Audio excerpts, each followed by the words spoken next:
Hello po and welcome back to Pauka Sports. Pag-usapan po natin ngayon itong trending po na post po ni Cuadro Alas, It's My Boy. Ating pong bibigyan ng objective opinion kung ano po ba ang ibig sabihin nito at tila bakit nagte-trending itong sinabi ni Cuadro Alas, It's My Boy. At kung mapapansin nyo po, sinasabi kong Cuadro Alas, It's My Boy para po sigurado tayo na doon mismo galing sa Facebook page. Ngayon, yung admin dyan ay sa aming pagkakaalam ay hindi naman talaga si Casimero. Bakit ba importante ito at ano bang pinagpuputok ng butsi ng tila mga fans dito sa post na ito? Pag-usapan nga natin yan. Powcast Sports. If you're new here, don't forget to subscribe and hit the notification bell. This content is presented by Arena Plus, Astig sa Sports.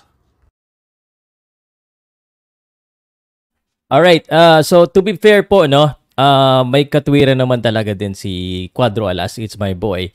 Bakit nga naman natin talagang parang nakakasakit na naman talaga sa isang boksingero yan. 'Di ba? Pero I mean, ang fans po hindi din natin mapipigilan niya kung anong gusto nilang sabihin, sasabihin nila, ganun po talaga. Sabi niya, tinawag niyo akong boy hingal, pag si Tapalis na knockout, anong tawag niyo? Ang gagaling niyo mag-boxing, kaya kayo hindi kasi ranas ang hirap ng boxing. Yun na, totoo naman din. Kasi totoo naman, tayong mga fan lamang, tayo po, no? Hindi naman natin talaga nararanasan boxing. Kaya ganito tayo magsalita. Dapat naiintindihan din niya ni Jason. Kasi si Jason, ang umano, ang nagpo-post nito.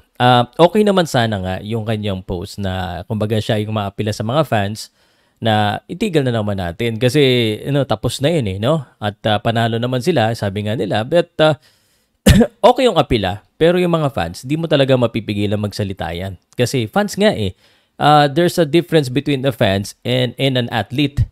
Ikaw ang athlete ka, ikaw sikat ka, talagang si LeBron James nga nakikriticize no? Yung presidente nga pag may nagawang masama pinabalita at nakikriticize.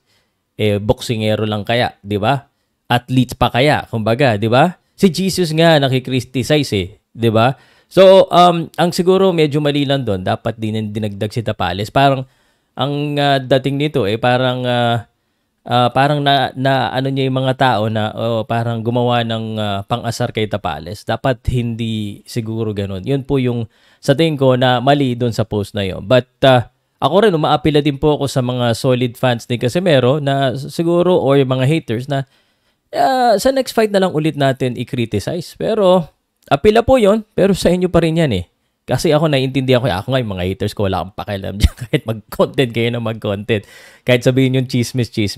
Anyway, isa pa po, no, meron pa po siyang isang pinost. Ito po yun. Hambog pero hindi nahubog.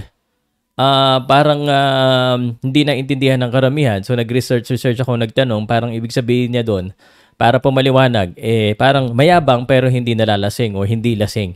Parang ganun ang ibig sabihin nun Kasi parang may lumabas yata umano, at actually kumakalat na po sa social media yung picture niya na nasa duyan. Hindi ko na ipapakita dito, research na lang na kumbaga may kainuman. Hindi ko alam kung umiinom siya o hindi, so wag natin i-assume po, no? In fairness po, dito po kay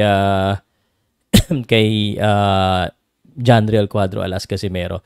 So yun lang po, nagbigay lang po ako ng opinion at wala pa talagang updates pero isa rin ang aaminin ko sa inyo, no? Talagang pag si Casimero pinag-usapan, talagang hit na hit sa mga fans yan. At kung solid Casimero ka at umabot ka dito, talagang sa bandang huli ko sinabi, actually mamimigay po ako ng bonus sa inyo, no? Message lang kayo sa akin kung solid Casimero kayo. Sagot ko kayo, paglaban ni Casimero or kung inuwi kayo, ayaw nyo kay Tapales, kung ano man, message lang po kayo sa akin. Salamat, and what's your reaction dito sa post na to? Let me know guys, and I'll see you again on my next video.